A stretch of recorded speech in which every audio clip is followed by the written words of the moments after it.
venir a esta rueda de prensa, que es una rueda de prensa del Frente Cívico Estatal por una doble circunstancia. Por un lado, la presencia de Julio Anguita en la ciudad de Murcia, que ayer tarde presentó junto a Carmen Reina el libro Conversaciones sobre la Tercera República, y por otro lado, porque se da la circunstancia de que en Murcia se encuentran dos miembros de la Mesa Estatal, que es el órgano ejecutivo del Frente Cívico. Yo misma, que soy Magdalena Martínez Bode, y mi compañero Ginés Fernández, quien además es uno de los portavoces del Frente Cívico. Bueno, pues aprovechando, como decía Mada, de que Julio estaba con nosotros y ayer se presentó el libro Conversaciones sobre la Tercera República, considerábamos oportuno hacer un encuentro con los medios de comunicación desde el ámbito estatal, aunque lo hacemos en Murcia, y poder plantear algunas cuestiones de última actualidad y, sobre todo, apoyar lo que nosotros denominamos este otoño caliente en movilizaciones que se va a conformar en la semana del 16 al 23 de noviembre. Un proceso de movilizaciones que el Frente Cívico ya empezamos a plantear esa necesidad por julio de este año, después de nuestra Asamblea Constituyente, en lo que nosotros llamábamos un proceso de movilización unitaria, contundente y sostenida en el tiempo. Y unitaria porque hasta este momento los colectivos sociales, los sindicatos, los distintos movimientos que protestan contra las políticas de recorte que llaman ajuste, contra el robo de derechos y el empobrecimiento social, generalmente hacen movilizaciones solo de la organización, del colectivo, y nosotros pensamos que así no se le hace daño al poder en este país. El daño se le hace desde una posición unitaria del conjunto de los colectivos y lo que nosotros denominamos golpear juntos, a pesar de las diferencias de aquellos que convoquen y se movilicen juntos. El día 23 se va a dar un hecho importante en esta cita, y es que colectivos que hasta ayer o antes de ayer se miraban de espaldas, hacían movilizaciones de forma diferenciada, con todos los matices van a salir a la calle juntos.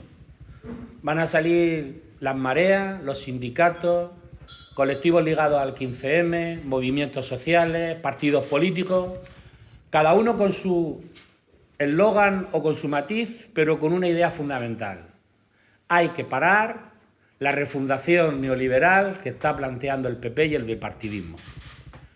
Esa refundación que es, como hemos dicho anteriormente, el empobrecimiento social, la sumisión, y para eso están planteando una reforma del Código Penal.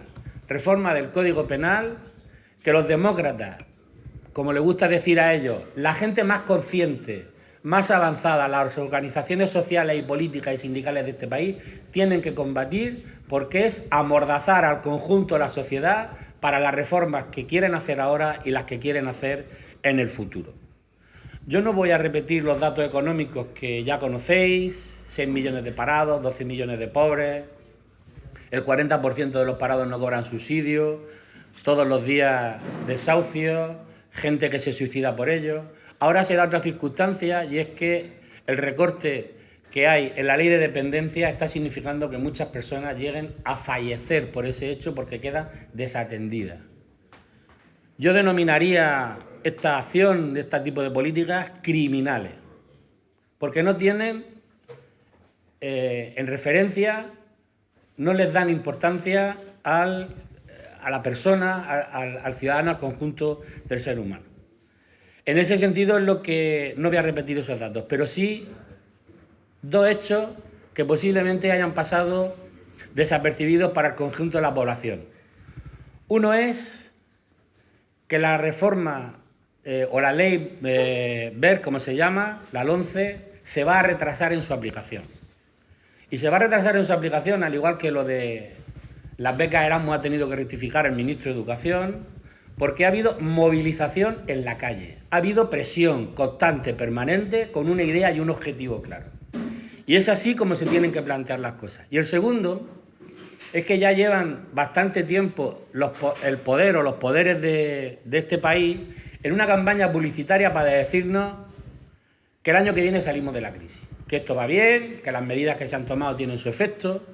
Y esto es como vosotros habéis visto en los bares el cartel que pone hoy no se fía, mañana sí, ¿no? Pues aquí estamos igual. Hoy no, pero mañana saldremos de la crisis. Y ha habido un hecho fundamental que ha tenido que rectificar en su discurso Mariano Rajoy.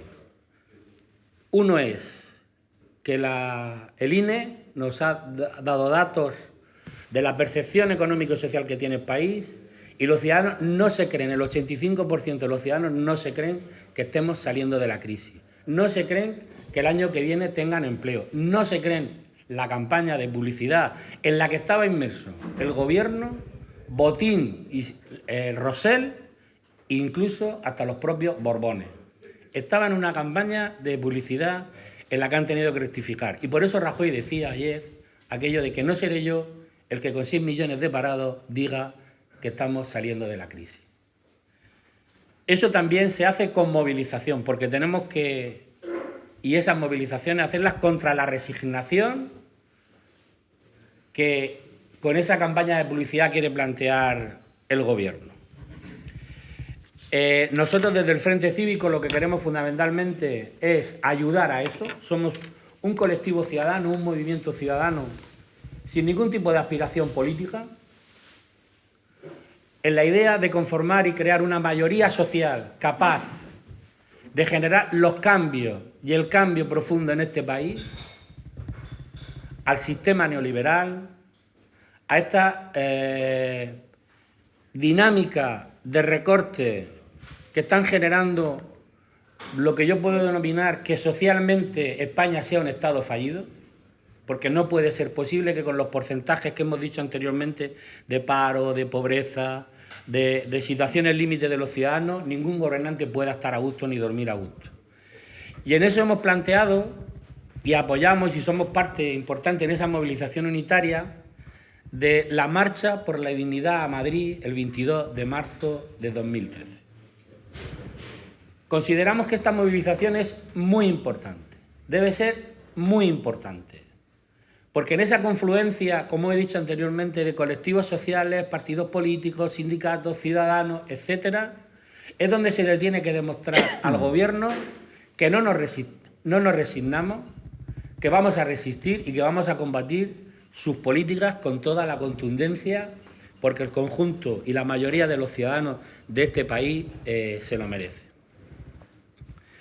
Y sobre todo con un partido que no cumple su propio programa, no cumple con la propia Constitución que dice defender, no cumple ni siquiera con el pueblo al que dice representar, pero sí cumple con los poderes económicos, con la troika, etcétera. Frente a ello, y para ir terminando, es donde nosotros planteamos una revuelta pacífica permanente que les haga insostenible mantenerse en el gobierno, que les haga insostenible seguir planteando ni a través del BOE ni otros mecanismos ningún tipo de reforma que perjudique a la mayoría social, a las clases populares de este país.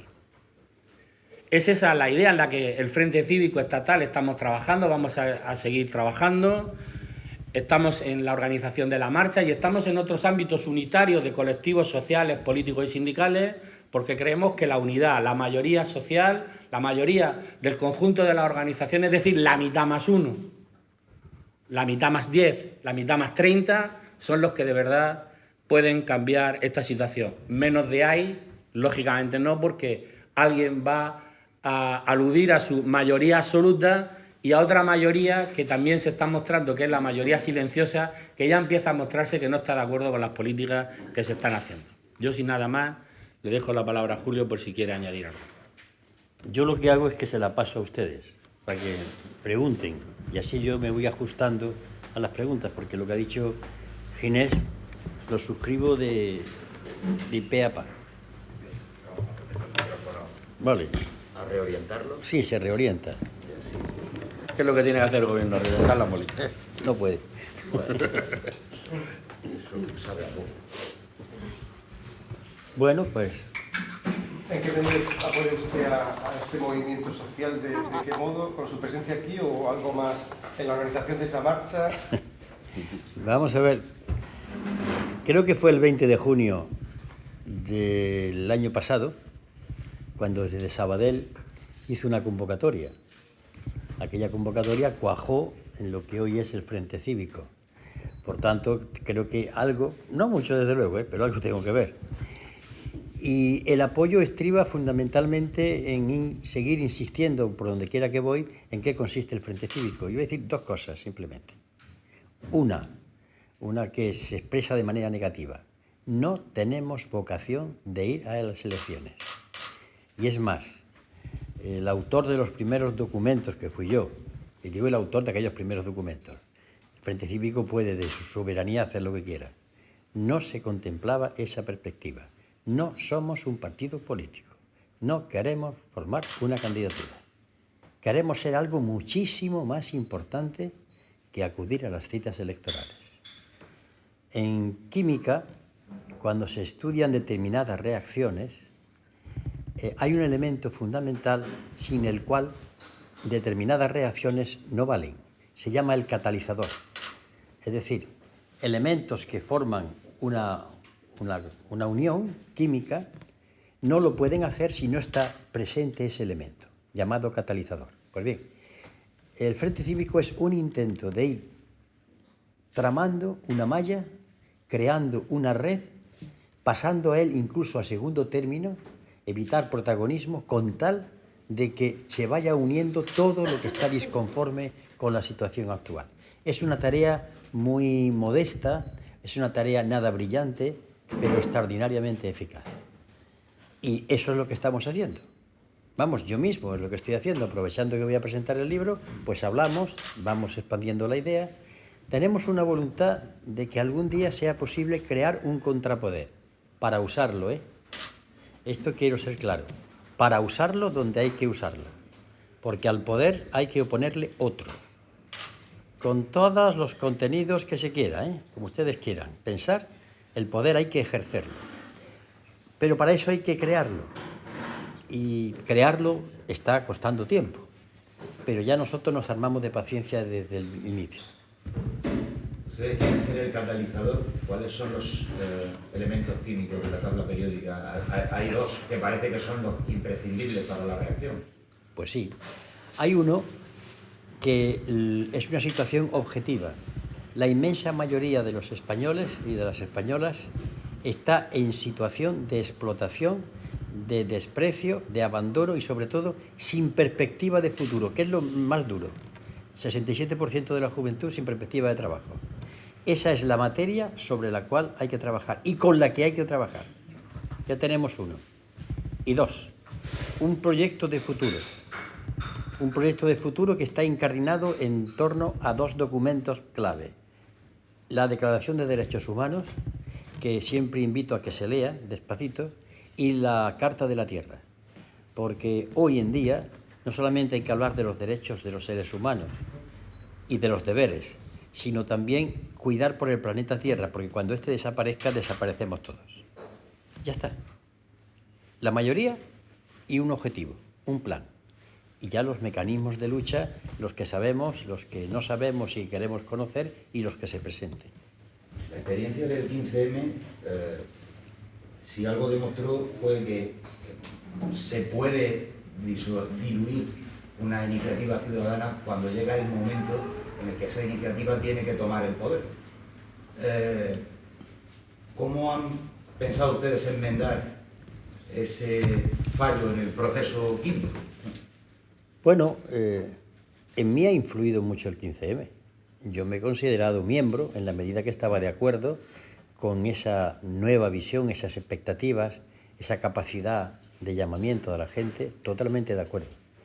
Pero había un problema en el 15M, que yo creo que no sé si lo estarán tratando. El adversario, lo que tenemos enfrente, está organizado. Y aquí hay que organizarse. Es un poco de ingenuo el pensar que con tener asambleas permanentes en la calle, el tener un lenguaje fresco, el demostrar que la gente puede participar, con eso es suficiente. Ese error se paga. Y en esto quiero insistir. El contrapoder que queremos montar tiene que estar organizado, no rígidamente, ni con disciplinas cuartelarias, sino simplemente desde la participación en una idea, que queremos formar mayoría. Y la experiencia del 15M en su segunda parte de que no sabía cómo salir a otra etapa, nos está sirviendo y nos está indicando que sin organización no se puede combatir. Y esto hay que tenerlo claro. No se puede estar permanentemente apelando a que la asamblea sea deliberante. Hay que tomar acuerdos y hay que llevarlos a cabo dentro de una organización, de unos contenidos. Esta parte es la que nosotros subrayamos, porque con el 15M en su manifestación tal como la vimos, pues ¿quién no va a estar de acuerdo? El problema es cómo se pasa a la acción. Creo que usted el martes presenta sus memorias, ¿puede ser? No, de memoria nada. Entre otras razones porque tengo una memoria fatal. Pero, no. Es que eso son cosas de la editorial, que ya se lo he dicho. La memoria, no. Yo creo que jamás voy a hablar de memoria. Yo cuento cosas del pasado que no son las memorias, son hechos. Es decir, esa visión que supone el político de contar cómo él vivió los acontecimientos, yo por pudor no la pienso poner nunca negro sobre blanco. Lo que el martes se presenta en Madrid, que se llama Contra la ceguera, el mismo título inspirado en Saramago, está claro, contra la ceguera propia y la ajena. Y centrándome en un tema, lo que está ocurriendo ahora mismo en este país tiene su génesis y su origen en la década de los 90. Lo que pasó en la década de los 90 en estos momentos está dando la cara. Europa, Maastricht. OTAN, invasiones de países, Irak, Yugoslavia, todos los demás países. Falseamiento de la democracia, que ya comienza entonces, está aquí. Entonces, ese libro está hecho desde la narración de una época con documentos que van planteándole a la gente y a mí mismo que hay que dejar de ser ciegos, porque hay una ceguera que lanza el poder con operaciones de tipo distractivo para que la gente no piense. Hay una ceguera que muchas veces la gente se pone porque le da miedo la realidad. Yo creo que la gente sabe en dónde estamos, pero le da miedo y automáticamente se pone la ceguera. Esa ceguera puede ser una anteojera, que puede ser de fútbol, que puede ser de diversiones normales. Tiene miedo. Y en eso se fundamenta el libro.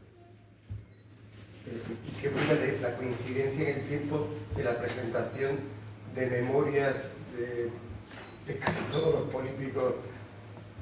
Aznar, González, Zapatero dentro de unos días, Bono... La editorial. Hay una veintena de políticos que están presentando estos días memorias. Pues yo creo que es normal. Personas que han tenido responsabilidades. ¿Qué? Ese saco? ¿Qué?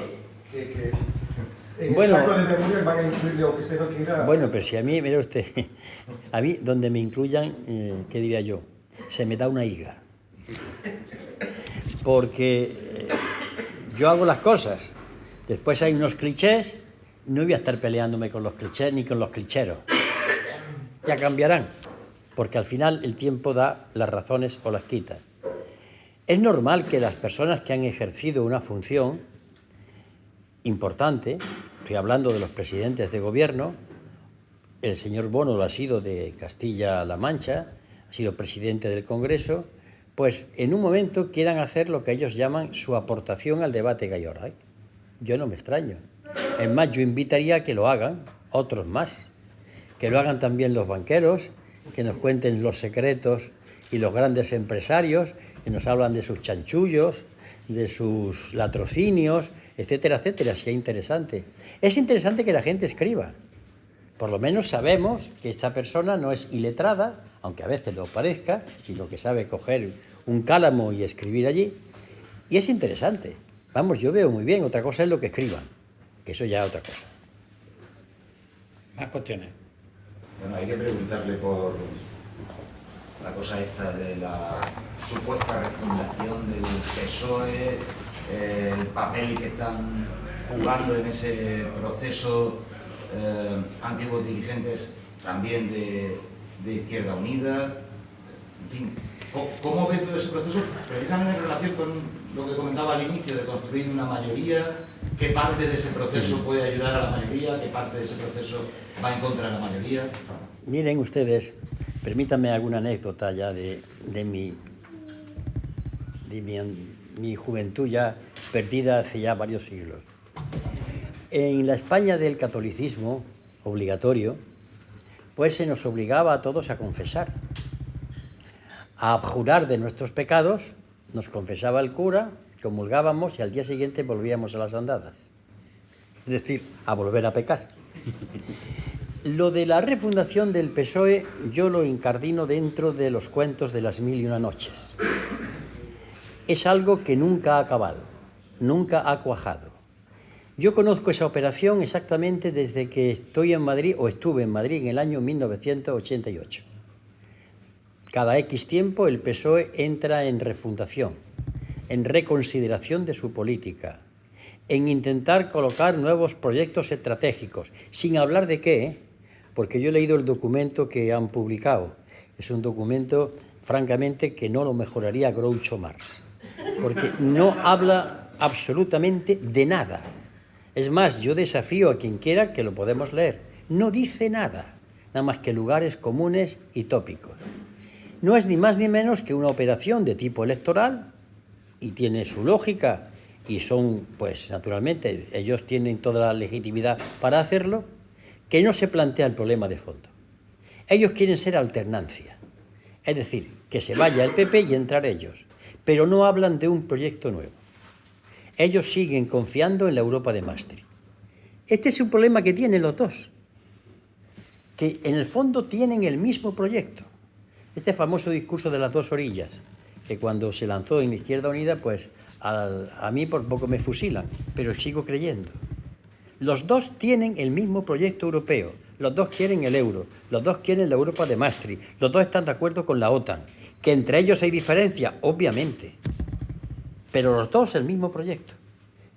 El hecho que mejor lo demuestra es cuando en el año 2011 don José Luis Rodríguez Zapatero llama a don Mariano Rajoy y pactan el cambio de la Constitución, el artículo 135, que pone a su pueblo al pie de los caballos. Es más, lo califiqué así en su momento. Yo a eso le llamo delito de alta traición. Cuando se dice que el pueblo español tiene que pagar primero la deuda a los bancos y después atención a educación, atención a sanidad, eso es traicionar a un pueblo. Lo hicieron los dos. Claro, ¿qué ha hecho el PSOE ahora? Que digo que tienen todo el derecho y yo no me meto en las interioridades. El PSOE quiere remozar su imagen. Hay unas elecciones.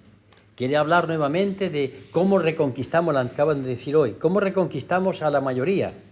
Es decir, con movimientos de tipo imaginativo, con frases nuevas, que ya hace falta el relevo, pero eso es lo que es la permanente alternancia, es el bipartidismo. Por tanto, desde mi respeto a lo que hagan, yo eso no lo veo con ningún interés. Y que haya compañeros o excompañeros que hayan favorecido esta operación, forma parte también en ese ritornelo permanente. Así ocurrió en el 80, así ocurrió en los 90, así ocurrió en los 2000. Es decir, no hay nada nuevo sub sole, es lo mismo de siempre.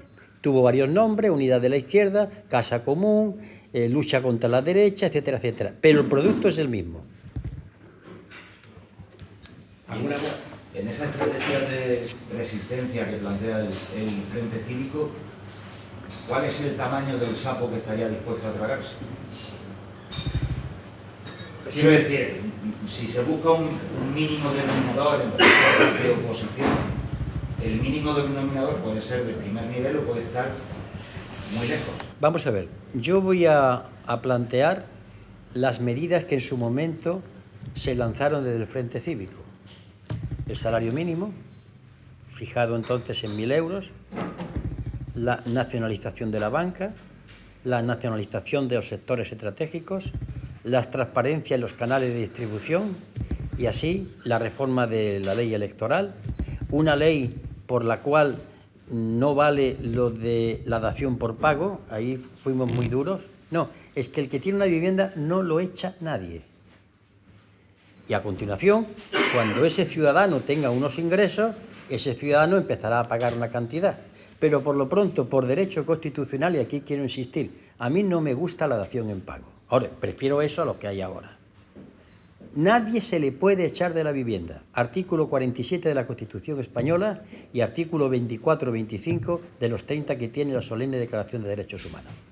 Esas fueron nuestras primeras propuestas. Pero conforme avanzó el tiempo, hemos ido haciendo dos. Una, la deuda ilegítima no se paga. Pero para empezar, no se paga ninguna. Este país no puede soportar pagar diariamente 105 millones de euros de intereses. No lo puede soportar. No hay solución. Por tanto, no se paga, como han hecho en Ecuador. Y no pasa nada, ¿eh? Pero para eso el pueblo tiene que estar detrás de los gobernantes que lo decidan. Ojo, vayamos que dejemos a nuestros gobernantes después solitos en el Gólgota. Y otra medida, que es el tema del euro. Salirse del euro. Claro, ante estas propuestas, incluso dentro de nuestras filas, hay personas que vacilan, y es normal, porque la propuesta es dura. Pero aquí hay que escoger, y permítanme el símil, el enfermo se muere en la cama apagándose diariamente, eso sí, en la cama, o sale a combatir, a salvar su vida. La situación en este país es dramática. Porque hoy mismo he visto en la televisión, he visto a los parlamentarios del PP en Córdoba. Bueno, pues me ha hecho gracia los ministros Montoro, Fátima Báñez, la señora Cospedal. Ya salimos del túnel, ya salimos del túnel. Bueno, seguramente estarán pasando un amplio túnel, una amplia montaña. Pero inmediatamente que ha terminado ese cuento, oigo decir, se cierran las cooperativas de Mondragón, un ERE en tal sitio, otro ERE en tal parte. No salimos del túnel. Simplemente es mentira. Porque ellos tienen los datos que indican que vamos hacia abajo. Otra cosa es que tengan datos que digan, viene dinero del extranjero porque están comprando, se mueve dinero, arriba. Pero la economía forma parte de la sociedad, la gente. Así que esas fueron nuestras propuestas y siguen siendo nuestras propuestas. Son audaces, son duras, pero que me diga alguien si hay otras que puedan paliar la situación. Y le voy a decir por qué. Hay un discurso europeísta que es impecable mientras sea en el debate académico. Por ejemplo, lo tuve el otro día que escuchar en un debate que tuve. Hombre, es que si nosotros no nos incorporamos a Europa, volverán los viejos demonios familiares de la insolidaridad, nosotros no podemos ir en contra de cómo va el mundo. Perfecto, no le pongo ninguna pega, porque lo formula para un debate académico. Pero cuando se le dice, vale, concreto, ¿qué Europa? ¿A qué Europa te refieres? ¿La Europa de Maastricht, de Ámsterdam, de Niza, del Gran Capital? ¿Esta Europa que está acabando con el empleo? ¿A esa te refieres? Pues con esa no será, ¿no? Será con otra. Ah, pero con esta no. Entonces, cuando entramos en los datos, que alguien me explique a mí qué hace un país como Portugal, España, Italia o Grecia con la misma moneda que Alemania. Eso es un disparate. Lo estamos viendo. Alemania está construyendo su cuarto Reich a costa de los países del sur. Pues entonces, lo que pasa es que esto perturba las buenas digestiones de muchos políticos. El que le digan, oye, lo del euro, o el que le digan lo de la deuda. Pero bueno, es que ya las buenas digestiones se han acabado. Bueno. ¿Creen que el Frente Cívico tiene una función como de concienciación o de abrir los ojos ante el miedo o la ignorancia o el lenguaje que se usa cuando llaman ajuste a los recortes? Sí, pero no solamente eso. Bueno, previa elección, ¿no? No, conjuntamente la organización de la gente. Nosotros no nos gusta ser personas que le digamos a la gente que mire a su alrededor, que lo vea, sino que inmediatamente y organízate. Las dos. Es decir, el abrir los ojos, el razonar, el reflexionar y el combatir esta situación. Y con otra fase, preparar una alternativa. A mí nunca me han gustado los rebeldes sin causa. Hay que haber una causa. Y esto es construir la mayoría. Por eso hablamos de un programa de mínimo, porque la gente no tiene más remedio. En estos momentos la clase media española se está dando cuenta de su inmenso error de siglos. Pensar que formaban parte de los de arriba. No, los están proletarizando. Hoy hay abogados, profesores, ingenieros, que están en paro. Es decir, esa clase media que formaban los profesionales la han proletarizado, han hecho como cualquier trabajador. Pues bien, esto es, hay que demostrárselo, pero a continuación es decir, ¿y cómo te unes?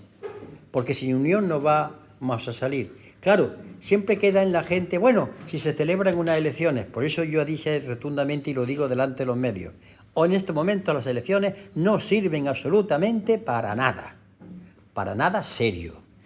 Un cambio en el gobierno, PP por PSOE.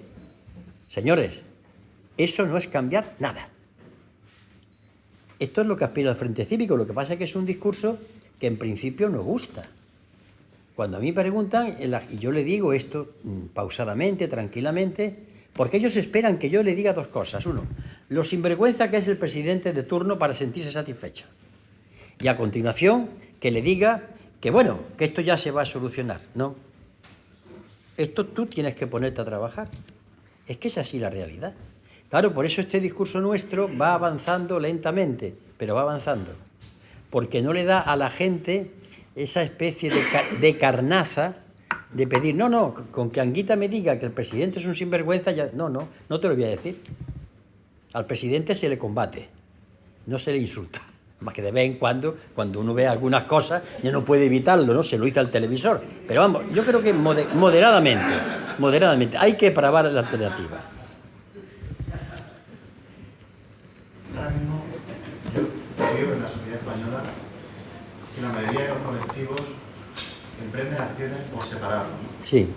Y esto es una tragedia, porque la propia tragedia es que no se pueda sumar las tragedias. ¿En qué puede aportar el Frente Cívico como marco al resto del movimiento? Es que esa es su tarea fundamental. Hay en la izquierda, o diríamos en los movimientos alternativos, y desde la izquierda clásica, un mal. Yo le llamo el narcisismo. Somos todos estupendos. Y nos ponemos estupendos, lanzamos un discurso, hemos hecho una acción a veces heroica, y ya creemos que hemos hecho la revolución. No. Si no, vamos a ver las cosas. ¿Cuántas manifestaciones, concentraciones han ido ustedes donde ha habido más siglas que personas? Así. ¿Cuántas huelgas ha habido? Muchas. ¿Qué se ha conseguido? No estoy uniéndome al discurso derrotista. Yo creo que hay que hacer huelgas, manifestaciones, está claro, pero cada vez con más cabeza, cada vez con más visión unitaria, de tal manera que en un momento determinado una huelga haga cambiar a un gobierno. Pero para eso hay que unir fuerzas, hay que crearlas. Nosotros hemos concebido el Frente Cívico como un contrapoder. Y el contrapoder no es un contragobierno. El gobierno es el manijero. ¿Saben ustedes lo que es el manijero? En los cortijos de mi tierra es el capataz. Es el manijero del poder económico. Y nosotros vamos contra el poder que hay detrás del gobierno. Y chocaremos con el gobierno porque el gobierno, ese capataz, se pone en medio. Pero sabemos contra qué vamos. Nuestro objetivo es Emilio Botín, Francisco González, Telefónica, Iberdrola, todas ellas, todas esas multinacionales. Ese es el enemigo a batir. Que el gobierno se pone enfrente, ¿qué vamos a hacer? Habrá que combatirlo. Porque si hablamos solamente de cambio de gobierno, puede que cambiemos el gobierno, pero que entren otros para hacer lo mismo. En esto hay que tenerlo claro. Queremos ser, todavía no lo somos, pero queremos construir un contrapoder que lo ejerza. ¿Dónde? En la calle, en las instituciones, en la cultura, en la lucha de ideas, en todo lo que se despliega una organización. Muy bien, pues sí, agradeceros vuestra presencia y agradeceros vuestra presencia y nada, nos vemos en otra ocasión que os convoquemos como Frente Cívico. Gracias. Somos mayoría. Somos mayoría, eso.